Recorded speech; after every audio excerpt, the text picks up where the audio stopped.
মালয়েশিয়ার রাস্তাগুলো দেখেন কত উন্নত রাস্তা, একদম ফিস ডালাই, যদিও এটা নতুন করছে।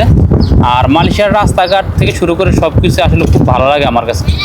ওয়ালাইকুম আসসালাম রহমতুল্লাহ।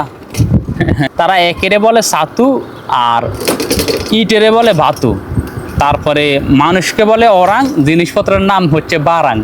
আসসালামু আলাইকুম রহমতুল্লাহ। আশা করি আল্লাহ পাকের অশেষ রহমতে সবাই ভালো আছেন। দেশ কিংবা বিদেশ যে যেখান থেকে দেখতেছেন সবাইকে জানাচ্ছি মালয়েশিয়ার গ্রামীণ পরিবেশে নতুন আরও একটি ভিডিওতে স্বাগতম। আজকের এই ভিডিওর মাধ্যমে মালয়েশিয়ার নতুন আরেকটা গ্রাম দেখাবো আপনাদেরকে। যদিও আমার ফেসবুক পেজ কিংবা ইউটিউবের মধ্যে আপনারা ইতিমধ্যে মালয়েশিয়ার গ্রাম সম্পর্কে অনেক জেনেছেন এবং মালয়েশিয়ার গ্রাম সম্পর্কে আপনারা অনেক ধারণা নিতে পেরেছেন। আজকের এই ভিডিওর মাধ্যমে মালয়েশিয়ার গ্রামের সৌন্দর্য আরেকটুকু আপনাদেরকে দেখানোর জন্য চেষ্টা করবো ইনশাআল্লাহ। যদিও আমার ফেসবুক পেজ ইউটিউবে আপনারা অনেক ভিডিও দেখছেন এবং নতুন করে আসলে মালয়েশিয়ার গ্রাম নিয়ে বলার কিছু নাই, সৌন্দর্য শুধু দেখাই আপনাদেরকে। তো এই গ্রামে আমি অনেকবার আসলাম, কিন্তু এই গ্রামে আমি অনেকবার আসলেও কখনো ভিডিও ধারণ করিনি।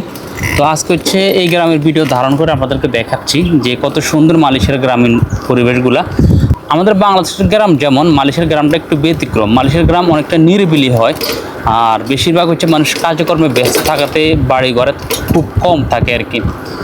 আর মালয়েশিয়ার গ্রামের সাথে বাংলাদেশের গ্রামের যদি তুলনা দিই, তাহলে বাংলাদেশের গ্রাম থেকে মালয়েশিয়ার গ্রামগুলা সৌন্দর্যের দিক দিয়ে একটু বেশি ভালো লাগে আমার কাছে।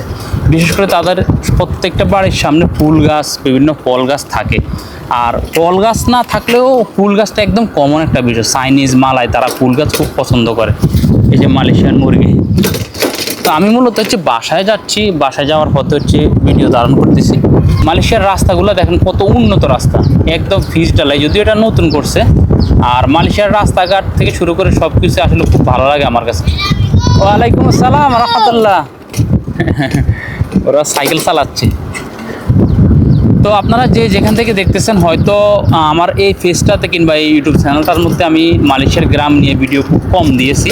মানে আমার এই চ্যানেল এবং ইউটিউব চ্যানেল এবং ফেসবুক পেজটা নতুন করে চালু করছি, village life with Firoz Alam. আর আমার যে আগের যে একটা চ্যানেল আছে, YouTube channel Firoz Alam vlogs এবং ফেসবুক পেজ ফিরোজ আলম নামের, ওইটার মধ্যে আমি অসংখ্য ভিডিও দিয়েছি আপনার মালয়েশিয়ার গ্রাম নিয়ে। তো মালয়েশিয়ার গ্রামের রাস্তাগুলো কত সুন্দর, মালয়েশিয়ার গ্রামের পরিবেশগুলো কত সুন্দর, সেটা আসলে আপনারা ইতিমধ্যে আমার ওই চ্যানেলগুলো ভিজিট করলে হয়তো জেনে থাকতে পারেন। আর মালয়েশিয়া মানে একটু ব্যতিক্রম, মালয়েশিয়া মানে একটু অন্যরকম। আর মালয়েশিয়ার সবচেয়ে মজার একটা বিষয় কি, মালয়েশিয়াতে আমি 7 বছর প্রায় চলে, মানে 6.5 বছর শেষ। এখানে একটা সমস্যা হচ্ছে ভাষাগুলো খুব কঠিন লাগে আমার কাছে, যে আমার কাছে খুব কষ্ট লাগে যে ভাষাগুলো শিখতে আর কি। তারা মালয়েশিয়ার যদি কয়েকটা ভাষা বলি আমি, তাহলে তারা একেরে বলে সাতু আর ইটেরে বলে ভাতু, তারপরে মানুষকে বলে ওরাং, জিনিসপত্রের নাম হচ্ছে বারাং। মানে এগুলো অনেকটা হাস্যকর আমাদের কাছে মনে হয়, কিন্তু তাদের জন্য ঠিক আছে, কারণ তারা তাদের ভাষাই এটা। আর আমাদের জন্য আসলে একটু অন্যরকম লাগে আর কি ভাষাগুলো।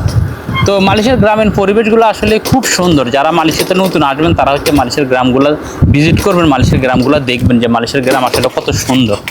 আর মালয়েশিয়ার মধ্যে গ্রামীণ পরিবেশগুলো খুবই নিরিবিলি হয়, খুবই পরিষ্কার হয়, এবং মনে করেন হাউকাও জিনিসটা কম, ঝাঁঝাটি কিলাকিলি মারামারি এগুলো খুবই কম আর কি। তো আমি আসলে ছোট্ট ভিডিওর মাধ্যমে অল্প একটু ধারণা দেওয়ার জন্য চেষ্টা করলাম আপনাদেরকে যে মালয়েশিয়ার গ্রামীণ সৌন্দর্য।